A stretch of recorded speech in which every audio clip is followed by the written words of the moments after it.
Welcome to the special edition of PTSD 911 Presents. My name is Conrad Weaver. I'm your host today, and I have with me a couple of guests. One is currently in Ukraine, one is in Romania, and I'll bring them on the screen in just a little bit. But just a little background. Over the past 6 or 7 years, I've spent these 4 trips to the country of Ukraine and doing some volunteer work there, working with the various organizations and helping orphans and helping other types of things happening there. And so I have a very close connection to Ukraine. And so it's my privilege today to bring to you on this PTSD 911 Presents just an update on what's going on in Ukraine on the ground there, and to introduce you to some people who are working in the first responder community. I have 2 people I'm bringing on. Maria is our translator. She is currently in Romania. She lives in Kyiv and is acting as our translator today. Maria, welcome to the program. Hello, Conrad. And then we have Mykhailo, who is an emergency services expert in the city of Dnipro, in the Dnipro region in Ukraine. Mykhailo, welcome to the program. Thank you. Good evening. Good morning in USA. Yes.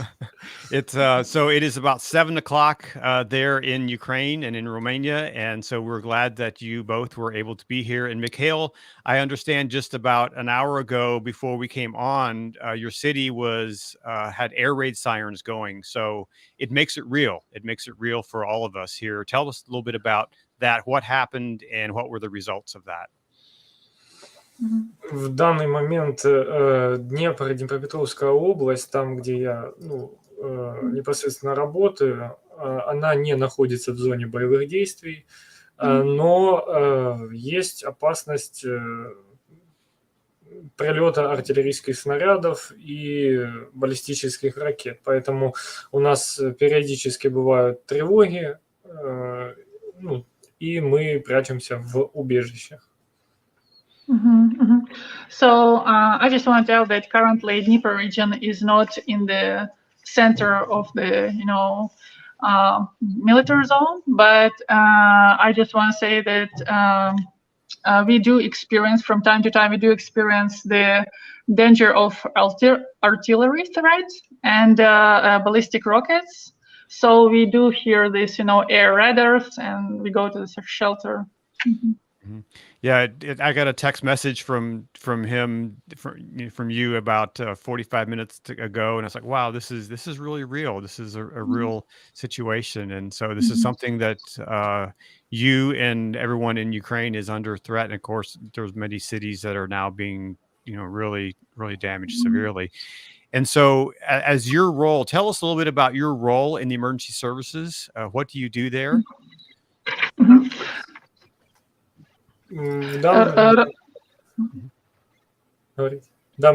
Розказати трохи більше про вашу роль, чим саме ви займаєтеся у МЗС.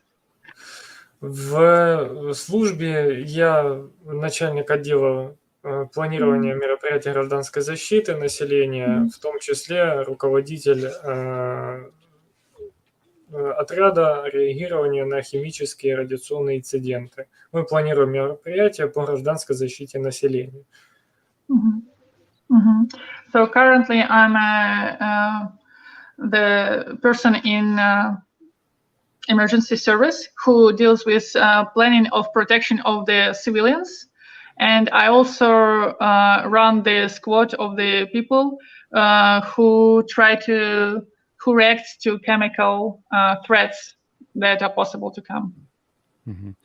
What is the situation there in Ukraine in general in the emergency services? How are they responding to, especially down in the war affected areas? What are they responding to? What kind of events are they responding to? I know there's bombings there, but what kind of injuries are they seeing? Значит, служба, наша государственная служба по чрезвычайным ситуациям, это является отдельным органом, который реагирует на все виды чрезвичайних ситуацій, надзвичайних ситуацій техногенного та природного характеру. Вона відрізняється, наша служба відрізняється від спеціальних служб Європи, майже, і США, тому що ми є окремою службою. В США, наприклад, це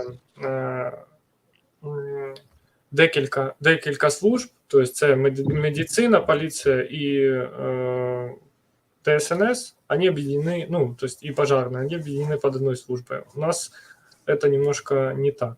И в продолжении, чем занимаются, то есть у нас служба структурирована по 24 регионам, и в основном это ликвидация надзвичайных ситуаций. По ситуации в Украине, в Днепре, и Днепропетровской области, в других западных областях довольно все спокойно, не ведутся активные боевые действия, но Харьков, Чернигов, Киев и Донецк находятся непосредственно участвуют в активных боевых действиях. Я поки перекладу це, а потім ви зможете більше розказати, що там відбувається, те, з чим стикається. So the emergency service Mykhailo is a member of.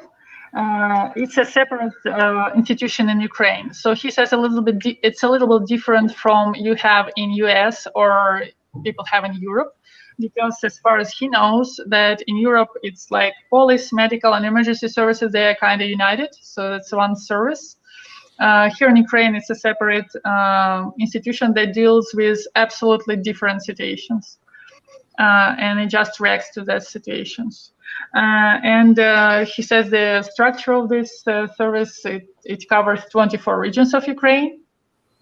And they deal also with liquidation of different emergency situations and helping those situations.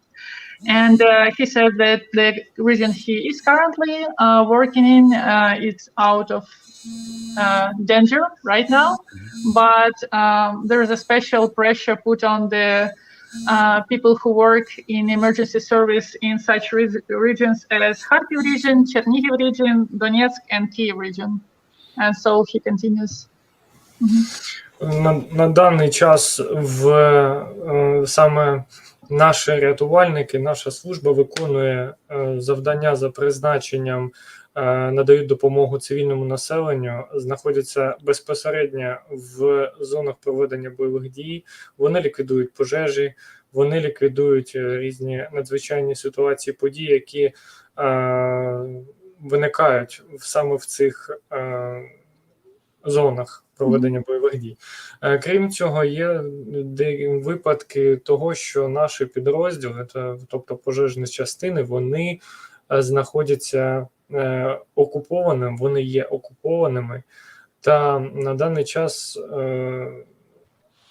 в деяких із них відсутній зв'язок, але відповідно до Женевської конвенції, а також відповідно до цих завдань, які ми виконуємо, що поставлено перед нами державою, відповідно до Женевської конвенції ми зобов'язані виконувати всі необхідні дії, рятувати людей, ліквідувати пожежі під час ведення цих бойових дій або актів агресії. Я продовжу потім. Okay, so our responders, they help civilians. They, for example, help to eliminate fires and help when the buildings are ruined. They save the people from those buildings. And so they deal with all sorts of emergency situations. And some of our firefighters, for example, they're now on occupied territories that are in danger, and it's difficult to reach out to them. But according to Geneva Convention, we are entitled to help people in all sorts of such situations, no matter if the military action is on or not. Mm-hmm. And I can imagine some of those firefighters and responders are probably under attack at times. І він каже, що зазвичай може бути, що на цих територіях ці пожежники та рятувальники, вони прямо під атаками ворога виконують свої завдання. Фактично так і відбувається. Наприклад, у нас є випадки, коли навіть пожежні, які прямували або на пожежу, або які безпосередньо ліквідовували пожежу, гасили пожежу, вони опинялись під артилерійським вогнем. Так, ми маємо спеціальні інструкції щодо дій в цих надзвичайно складних умовах, але також на даний час в Україні є загиблі серед особового складу надзвичайників. Це близько 20-25 осіб, і декілька з них також проходять, живі, але проходять лікування в лікувальних установах міста. Ага, і 25 жертв маєте на увазі, це померлих, чи вони просто ушкоджені? Так, ні, 25 я зрозуміла. втрати. Okay. So, for example, our firefighters sometimes, when they are on the way to eliminate fire somewhere, they can fall under this artillery attack. And of course, we do have some special instructions how to deal in such situations. But at the same time, I regret to say that so far we lost up to 25 people of our employees who were saving people. And they just got under attack. And it's just 25 people who we lost. And there are more people who are damaged, and now they undergo a treatment in the hospitals to, recover. So I have a question that comes from is the Russian military recognizing emergency services as a neutral entity? Перекладіть на всякий. Питається, чи російські військові розпізнають ваших працівників, як вони ставляться як нейтрально до них, вони ідентифікують їх як якусь нейтральну службу? Це дуже складне питання, оскільки так, ми відрізняємось від військових, як всі знають. Автомобілі служби порятунку, вони ярко-червоного кольору зі спеціальними стрічками, але бувають випадки, коли наші автомобілі можуть, наприклад, на окупованих територіях можуть використовувати або агресор, або бувають випадки, коли нас можуть прирівняти безпосередньо до армійців, до військових. І, як правило, таких ситуацій дуже мало, оскільки всі розуміють, чим займаються пожежні та рятувальники. So, as a rule, everybody knows, also Russian soldiers, they know that we are a little bit different from the military. It's not the same, but we appear sometimes in very difficult situations when they sort of treat us like a military guys as well. But so it's a very difficult question to answer, because our cars, they are different. They are bright red, so they're different from what normal Ukrainian military cars look like. And of course, some Russian soldiers, they understand that firefighters, they are just firefighters. But you cannot, be sure any minute what they do next, because they are very aggressive. What is I'm assuming there's a danger of you're in the chemical, you handle chemical emergencies. Is there a danger, a special danger for that in this conflict, where there could be, factories and other places that are bombed that have chemicals in them, and how serious is that an issue? Питає, наскільки, Михайло, сильна ця небезпека, яка застосування саме хімічної зброї, і як ви її оцінюєте? По-перше, є два фактори, за допомогою, два фактори небезпеки в Україні. По-перше, це ті промислові підприємства, які вже знаходяться на території України, оскільки більшість областей мають специфічні хімічні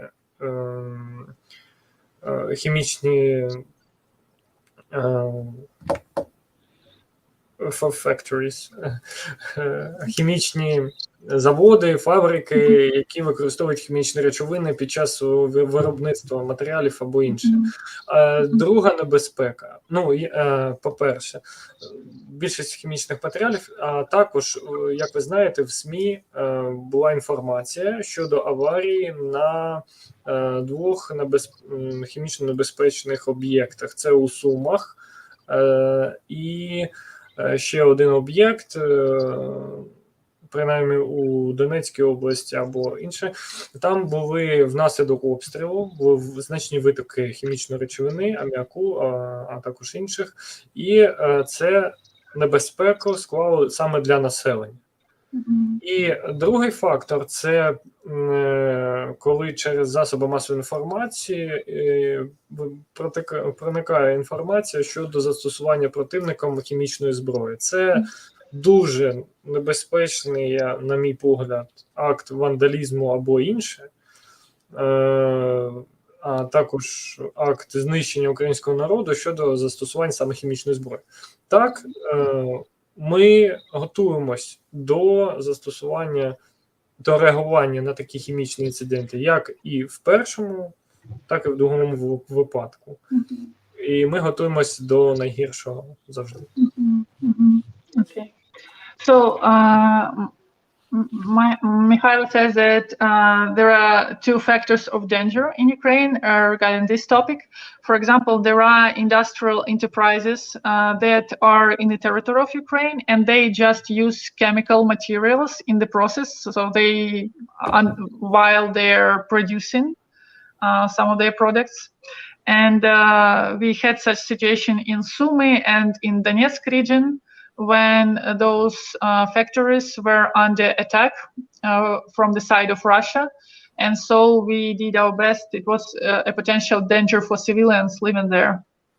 But there is also a lot of gossiping and rumors, and people talk about the application of the chemical weapon from the side of Russia. So he says he gets ready for the worst as well, working for emergency service. So we are planning how we can respond that potential attack. And the risk is really high, so we prepare for it. Well, and so do you have?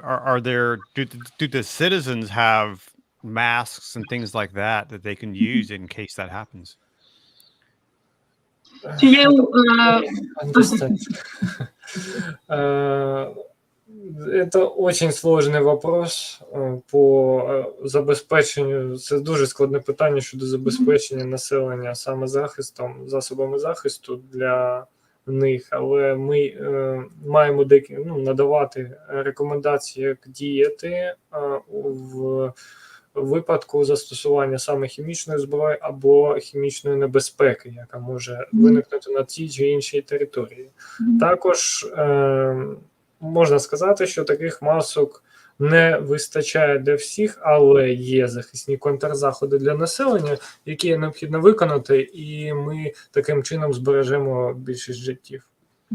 Майже всі життя збережемо.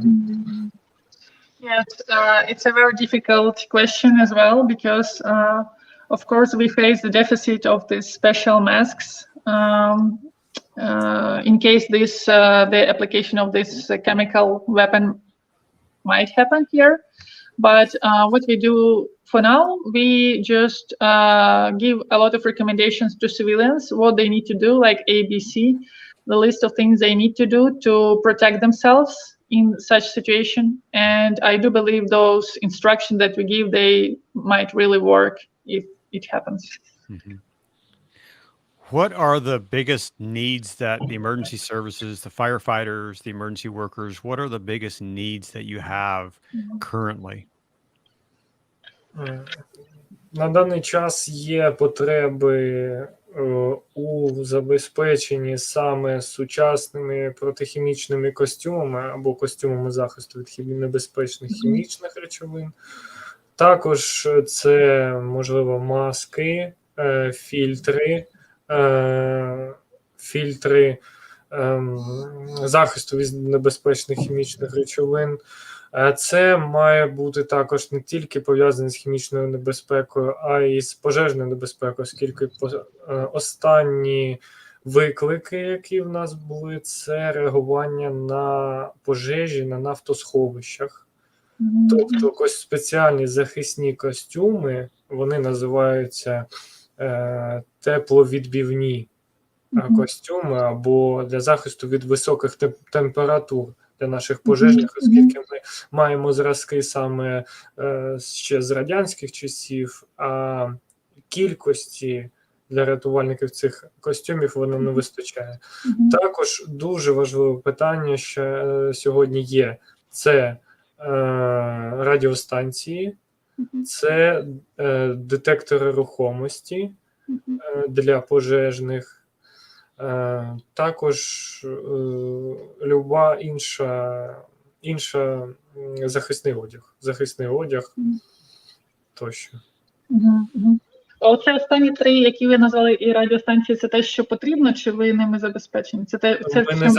Ми мало забезпечені, оскільки більшість радіостанцій, вони виходять з ладу саме з акумуляторів. Саме час дії акумуляторів дуже маленький, він спливає. І новітні радіостанції, наприклад, їх кількість, вона є, але їх саме не вистачає. Радіостанції нам потрібні, тому що зв'язок, датчики рухомості – це саме такі дуже безпекові речі. А ці, можна для мене, датчики рухомості, це детектор рухомості, це щоб побачили пожежники, чи хтось рухається всередині будівлі? Це детектор спеціальний, він маленький такий, і він сигналізує, що пожежний не рухається.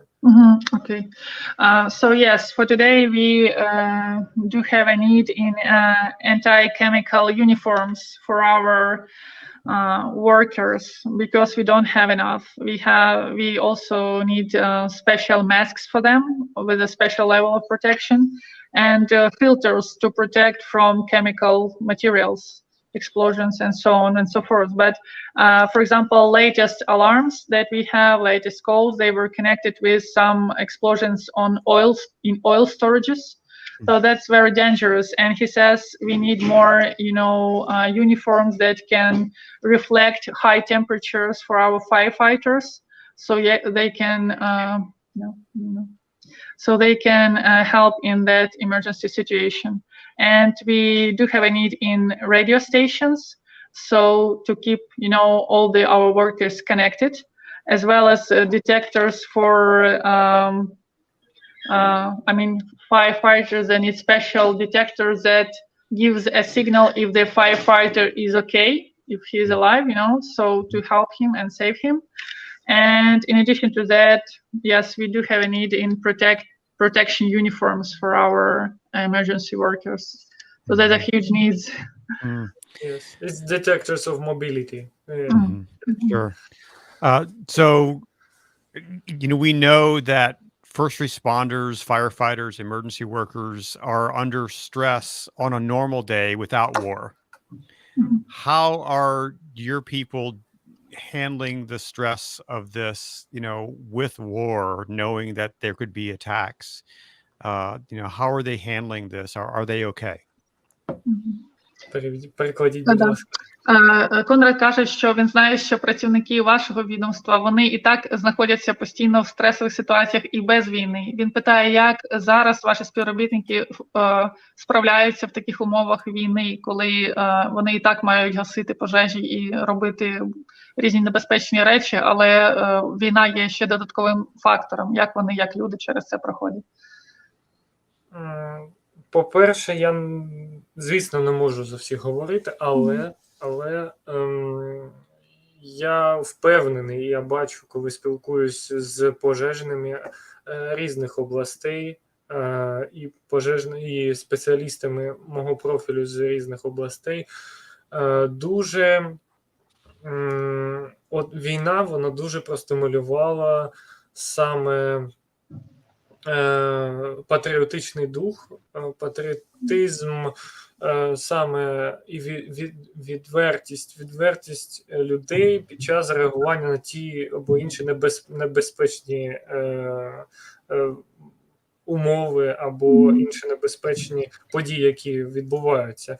По-перше, дуже великий поштовх це дає саме рятувати, саме відпрацьовувати якісь завдання, наприклад, рятувати людей або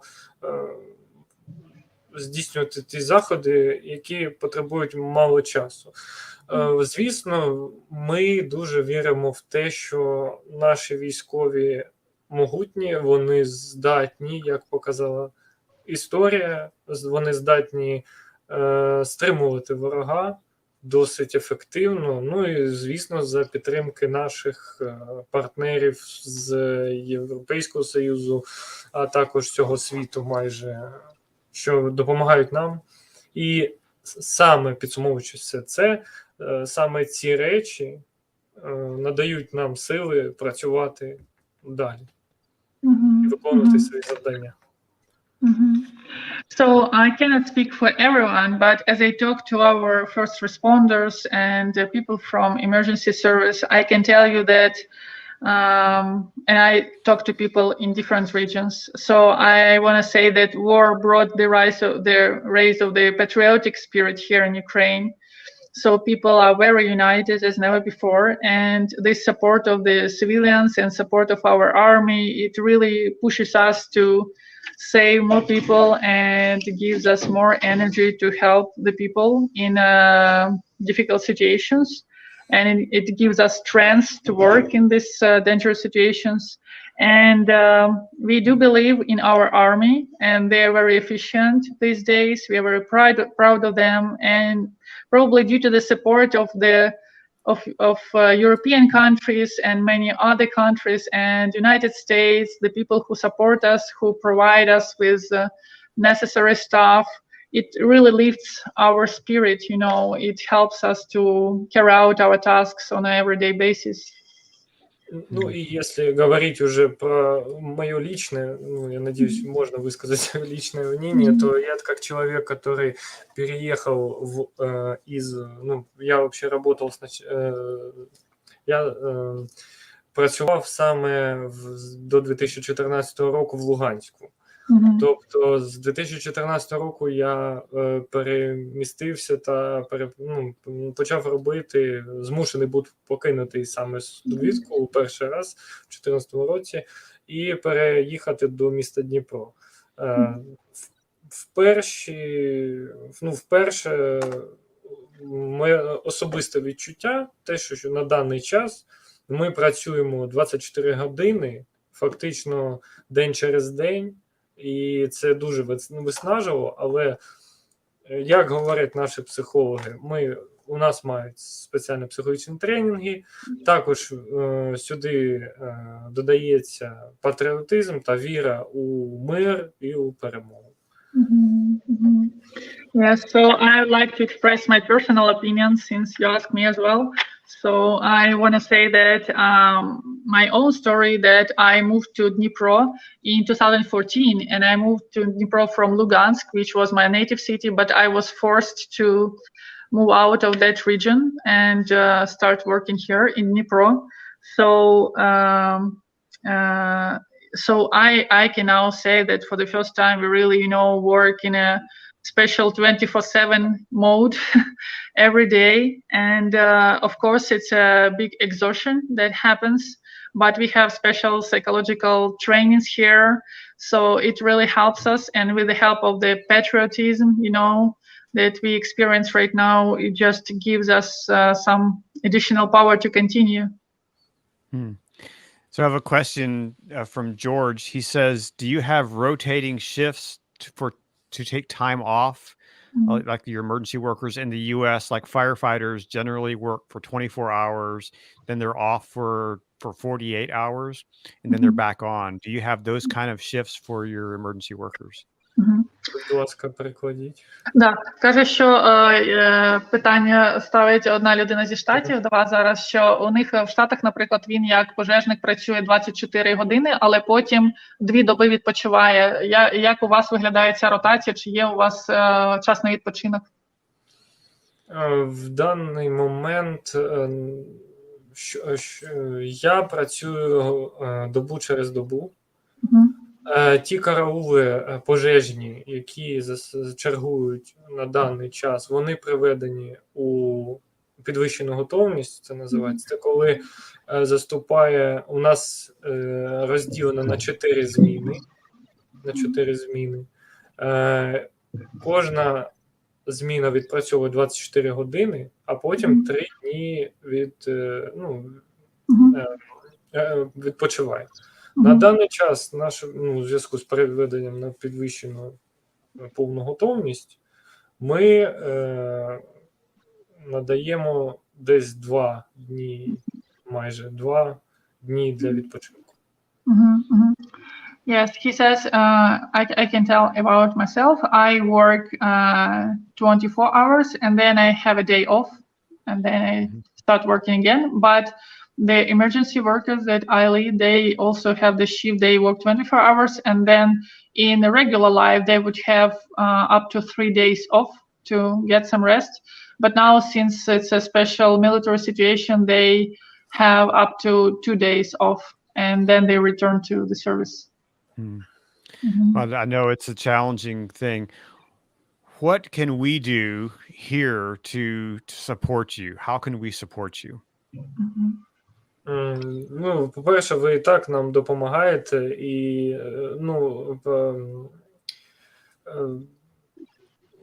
government, це про українською.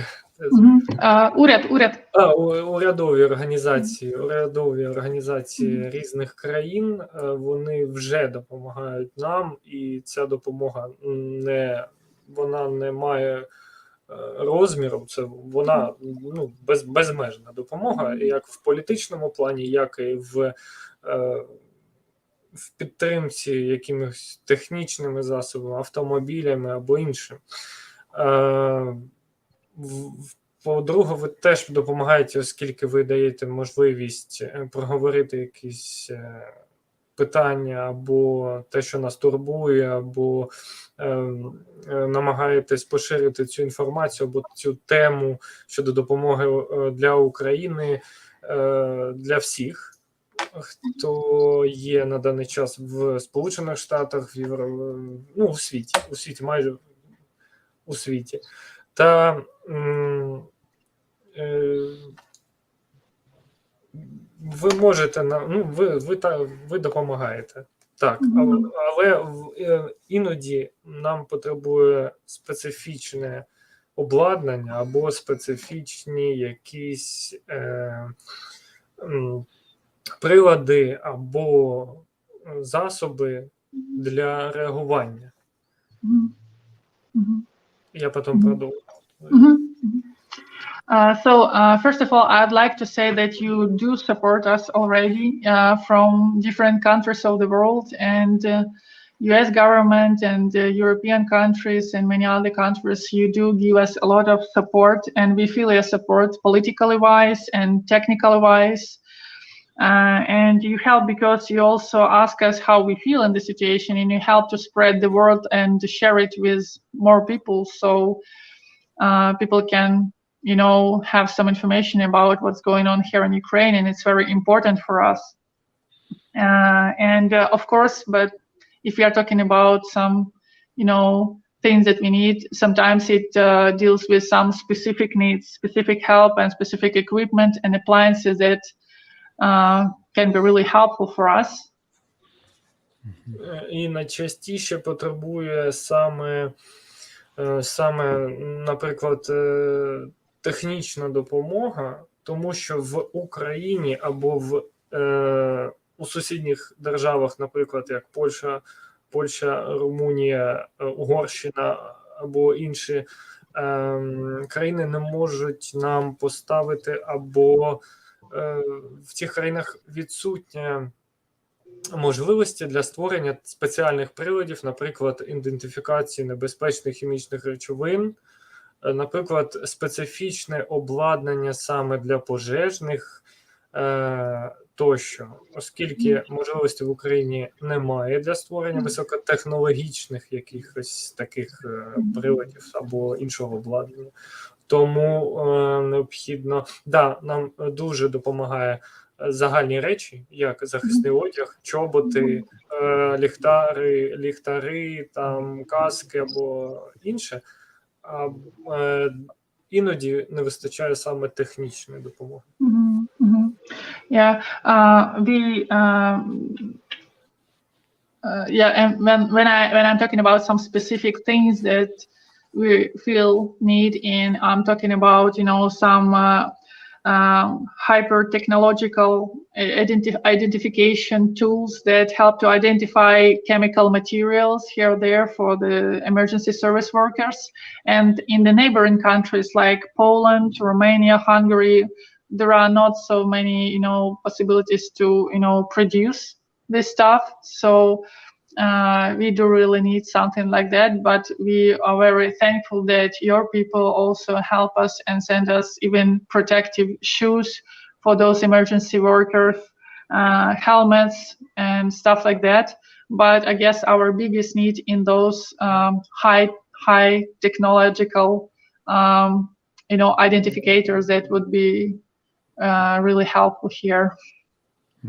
Not only chemical disasters, but for rest firefighters or etc.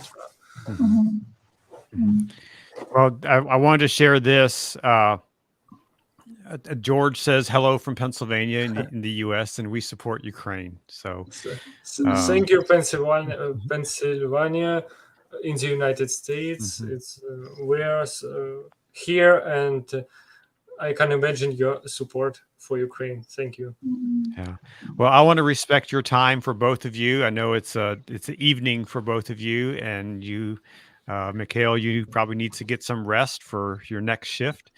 And so I want to say thank you for sharing your story. Thank you for sharing what's going on there, and thank you for serving your community, your city, as a first responder. I'm really grateful for that. Thank you for the opportunity to speak. Yeah. So, and Maria, thank you for being here to helping to translate. And I really appreciate you taking time out of your busy schedule. I know you're working with some refugees and some others. So thank you for taking time for doing that as well. My pleasure, Conrad. Thank you. Thank you, you and your audience. It was a pleasure for me. Thank you, Maria. Дуже дякую велике. Well, Mykhailo, be safe, be well. And next time I come to Dnipro, I want to meet you in person. Thank you. And I very appreciate of this, and I check you in Dnipro. Okay. All right. And I meet you. Yeah. Well, and I want to also say to our audience, if you are a first responder, if you are a leader, especially in the fire and emergency services, let's talk about how we can support our Ukrainian counterparts. And perhaps I know someone in California sent a whole plane load of equipment over there. And perhaps we can work together to bring some of these things that our Ukrainian firefighters need. So if you have any ideas, if you're one of my audience members, you have some ideas about that, please send me a note, let me know, and we'll see how we can support our Ukrainian firefighters and emergency workers. So again, thank you. Thank you for joining us today, and please be well. And if you two could just stay on, once I sign off, we can wrap up offline. Okay. And we'll see you next time. If you are our regular listener on PTSD911 Presents, be sure to check out next week's program on Wednesday night. We have a new guest, and it's a fascinating story. So please join us then, and we will see you then. Have a great day.